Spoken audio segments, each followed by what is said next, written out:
প্রশ্ন করতে চাই। এতক্ষণ আপনার লেকচার শুনছিলাম আর আপনার কথাগুলো শুনতে খুব ভালো লাগছিল। আমি আপনাকে প্রশ্নটা করছি এই জন্য যে আমি একজন মা, আমার ছেলে মেয়েদের বড় করতে হবে। আপনি পড়াশোনায় খুব ভালো ছিলেন, ডাক্তারি পাশ করেছেন আর এখন পৃথিবীর বিভিন্ন জায়গায় লেকচার দিচ্ছেন। আপনার মতো সন্তান, আপনার মতো মানুষ পৃথিবীতে আরো প্রয়োজন। তাই আপনার বাবা মা আপনার মতো সন্তানকে কিভাবে বড় করেছিলেন, আমি এ ব্যাপারে আপনার কাছ থেকে কিছু উপদেশ চাইবো, যাতে আমার মতো মায়েরা উপকৃত হতে পারে। ধন্যবাদ।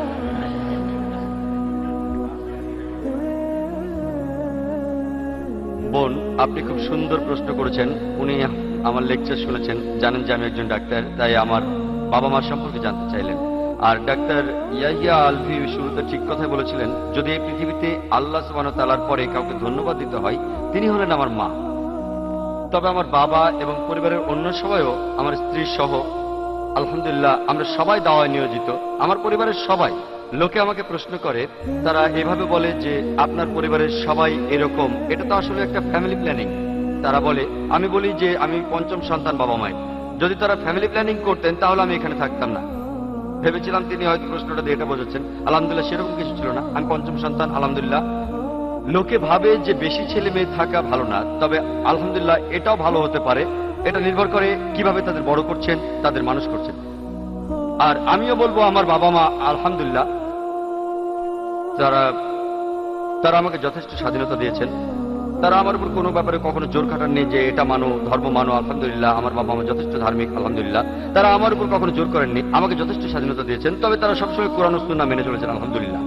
যেহেতু আমি ছোটবেলা থেকে বাবা মাকে দেখেছি কোরআন আর সুন্নাহ মেনে চলতে, আলহামদুলিল্লাহ। মানুষ তার বাবা মায়ের কাছ থেকেই শেখে। তবে সবসময় এমনটা হয় না।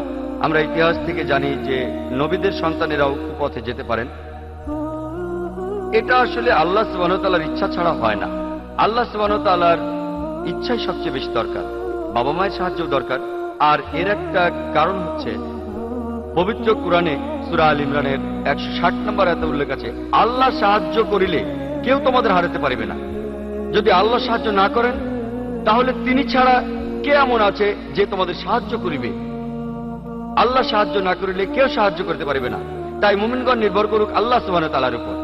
আমার বাবা মা নির্ভর করেছিলেন আল্লাহ সুবহানাহু ওয়া তাআলার উপর। তারা আমাকে ডাক্তার বানানোর জন্য অনেক টাকা খরচ করেছেন। আর আমার মা চাইতেন তার ছেলে হবে সবচেয়ে সেরা ডাক্তার।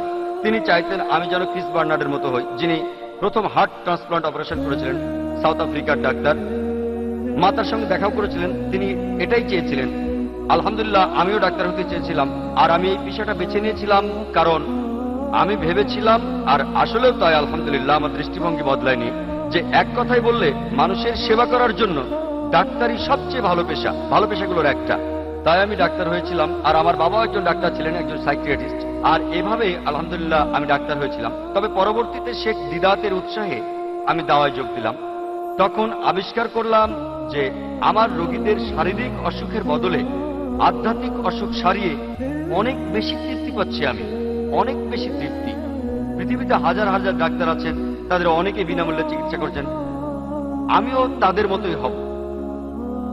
তাই সেই সময় ঠিক করলাম যে আমি ডাক্তারি ছেড়ে দিয়ে পুরোপুরি দায়ী হয়ে যাব।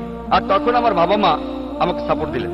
তারা হয়তো বলতে পারতেন, আমরা তোমার পেছনে এত টাকা খরচ করেছি, তোমার উপর আমাদের অনেক আশা ছিল ইত্যাদি, এখন তুমি ডাক্তারি ছেড়ে দেবে। 5.5 বছর ডাক্তারি পড়েছো, আর এখন আলহামদুলিল্লাহ আমার বাবা মা বললেন কোনো সমস্যা নেই, তুমি এই পথে যাও, এটা আল্লাহর পথ, আলহামদুলিল্লাহ। আমি মাকে জিজ্ঞেস করেছিলাম যে আমাকে তুমি কি হতে বলো যদি আমি ডাক্তারি পেশা ছেড়ে দিই? তুমি কি চাও যে আমি শেখ আহমেদ দিদাতের মতো হই নাকি ক্রিস বার্নার্ড? তো তিনি আমাকে উত্তরে বলেছিলেন যে আমি চাই তুমি দুটোই হও।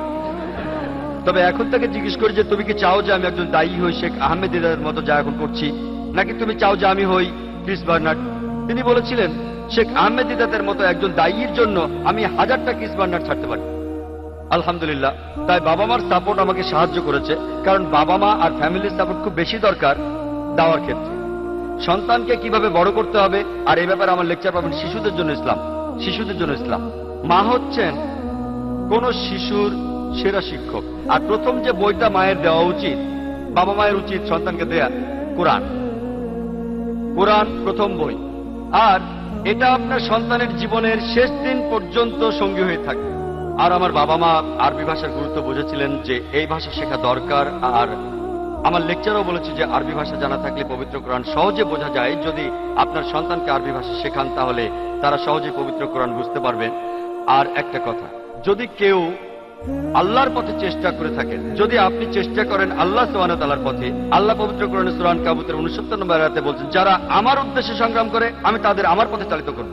তাই আপনি আল্লাহ সুবহানাহু ওয়া তাআলার পথে সংগ্রাম করে যান, ঠিক পথে সংগ্রাম করে যান। আল্লাহ সুবহানাহু ওয়া তাআলা ইনশাআল্লাহ আপনাকে সাহায্য করবেন। তাই প্রথমে দরকার আল্লাহর উপর বিশ্বাস, দ্বিতীয় হলো সংগ্রাম, তৃতীয় হলো কৌশল।